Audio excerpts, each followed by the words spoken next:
राधे राधे, जय श्री कृष्णा दोस्तों। आज मैं फिर से आपके लिए एक महत्वपूर्ण प्रश्न लेके आई हूँ, जो कि एक प्रश्नकर्ता ने महाराज जी से किया था। एक बार एक प्रश्नकर्ता जब महाराज जी से प्रश्न करते हैं कि महाराज जी, अगर हमारे मंदिर में कोई भी प्रतिमा प्रभु की खंडित हो जाती है, क्या ये अपराध है?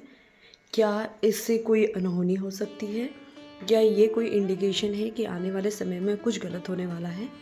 तो इस पर महाराज जी ने क्या उत्तर दिया है, आइए आप और हम सब मिलके जानते हैं। ऐसा खासकर होता है, कभी हमारे घर हाथ से कोई मूर्ति गिर जाती है, या उनके हाथ में कोई गिर गई और हाथ टूट गया, या उनका एक तरीके से वो मूर्ति खंडित हो गई। अगर कोई मूर्ति अगर खंडित हो जाती है तो उस समय हमारे मन में एक प्रश्न ज़रूर आता है कि ये मूर्ति खंडित हो गई है, ज़रूर कुछ ना कुछ अनहोनी होने वाली है, कोई बहुत बड़ी चीज़ होने वाली है जिसका इशारा हमें इस मूर्ति ने किया है। लेकिन महाराज जी का उत्तर सुनकर आप सभी निश्चिंत हो जाइए और चिंता छोड़ दीजिए। महाराज जी इसका उत्तर देते हुए कहते हैं, अगर कोई मूर्ति आपके हाथ से गिरती है या खंडित हो जाती है, इसका तात्पर्य ये नहीं है कि आगे आपकी लाइफ में कुछ बुरा होने वाला है। गिर गई तो गिर गई, क्योंकि वो जो बनी हुई है किसी न किसी धातु से बनी हुई है, किसी न किसी वस्तु से बनी हुई है।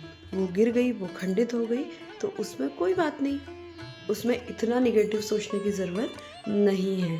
अगर वो गिर गई है, खंडित हो गई है, या यमुना किनारे यहाँ कहीं पे भी नदी के किनारे उसे समाधि दे दीजिए। समाधि का मतलब ये है कि आप उसको लेके जाइए, हल्का सा थोड़ा सा मिट्टी हटा के उसको यमुना किनारे या कहीं भी आप उनको रख सकते हैं। इस तरीके से आप समाधि दे सकते हैं। नई प्रतिमा लीजिए, नई प्रतिमा लेके प्रभु को विराजमान कीजिए और उसी श्रद्धा भक्ति से अपनी भक्ति को आगे बढ़ाइए।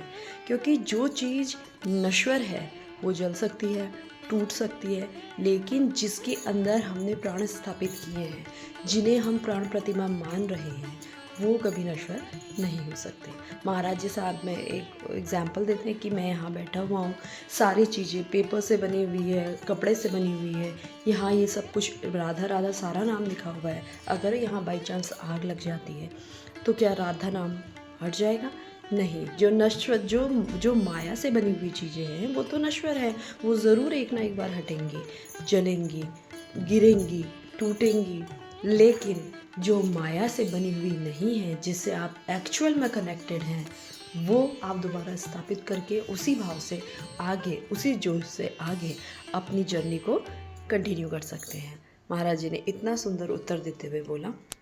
साथ ही महाराज जी ने आगे ये समझाया है कि अगर कभी आप ये देखिए कि हमारा जो शरीर है वो क्या है, हमारा शरीर जल जाता है, लेकिन आत्मा अंदर से अजर अमर है, वो तो नहीं जलती। महाराज जी बोलते हैं, कल के दिन मैं मर गया तो मेरी पूरी बॉडी को जला, किसी की बॉडी को दफना दिया, नश्वर है, वो ख़त्म हो सकता है।